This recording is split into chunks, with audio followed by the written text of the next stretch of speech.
Southern humorist and award-winning author of 9 books, Dr. Michael Johnson, has performed his one-man show, Cowboys and Angels, Southern Women and Saving Grace, 1,200 times over the past 15 years across America and Canada.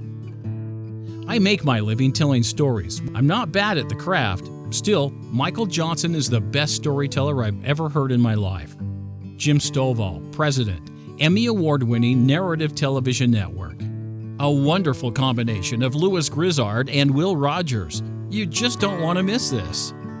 Don Diovera, Executive Director of HorseandMan.com. If Hollywood ever makes another Western movie, it may well be Michael Johnson's Healing Shine, a spiritual assignment. Elmer Kelton, 7-time Western Writers Spur Award winner.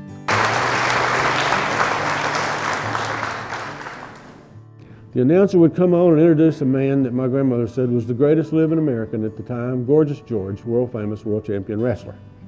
And then he would introduce a man that my grandma said was going to burn in eternal hell, sleeping on a small, scratchy cot right next to Judas Iscariot. And his name was the Masked Marauder, and we hated him.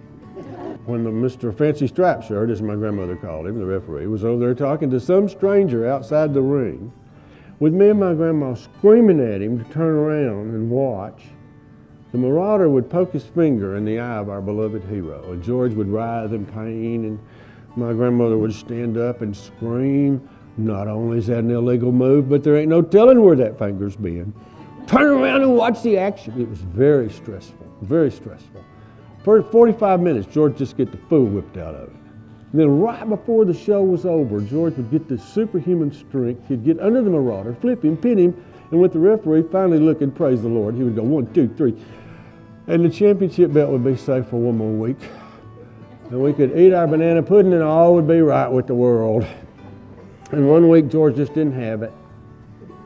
My grandmother said he looked kind of peaked. You remember that word? It means won and washed out. I said, "What you think's wrong with him, Nanny?" And she looked through her bifocals at that little screen for the longest, and finally she said, "I think he got a hold of some bad fish and it's backed up on him." Well, she knew what was wrong with every cow on the farm, so I didn't question her diagnosis, but George just didn't have it that day. And then right after he started to make his comeback, as we called it, the Marauder, somebody handed him these brass knucks from the audience, which 300 people in Waco could see him, and my grandma, but not the referee. And he hit George on the head with them. And George fell on the canvas, he just collapsed. And he did something up here like this. Next thing you know, there's blood all over that canvas, all over that floor.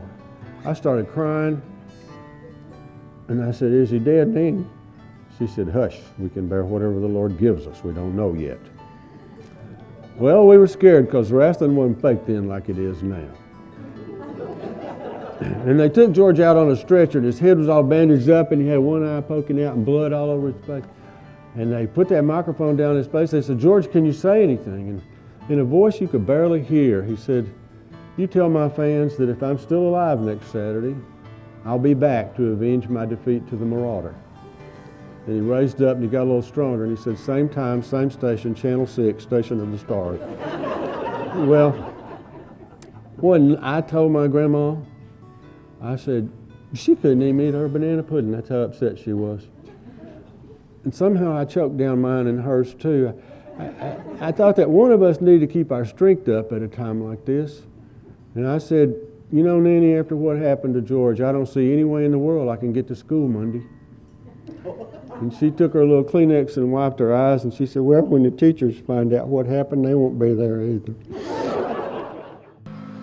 I went to see him in the nursing home, just to talk one last time. I took some good sharp cheese and slipped in a bottle of good red wine. He seemed glad to see me, and we talked about old times.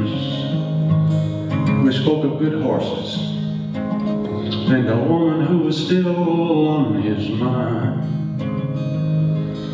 Her name was Adriana. She died in a fall in '69. Talked about old saddles. He gave me his roping spurs. He held a silver locket with a tiny picture of her. I had a real good time. The last time I saw my friend John Redwine. I made 6 D's and F's in junior high school, 6 D's and F's in high school, and 13 F's in a row in college. Only record I ever set. I said, Dr. Cochran, bye for a moment. And he goes, and he locked those hawk gray eyes on me, and my brain said, warning, Will Robinson, you're going down, danger, danger, danger. And just before they buckled, he said, bother me. Of course you can bother me. Don't you know that's what he said. Never say that without emotion. It was 40 years ago. I still can't get through it without being emotional. It's just joy. Don't you know that's what I'm for? I didn't hear anything else he said. I thought if I ever get to be a teacher or a coach or a counselor and anybody ever asks me, can I bother you for a minute? That's what I'm going to say to him. And I'm going to say it just like he said it to me, kind of loud and kidding. It's almost, you didn't know I was here for you? He said the great teacher, whether they're dealing with humans or horses or dogs, they're all doing the same thing. They're saying, you can, come on. I want to do to you what my daddy and uncles used to do when they respected and admired somebody. Thank you for letting me come. Thank you.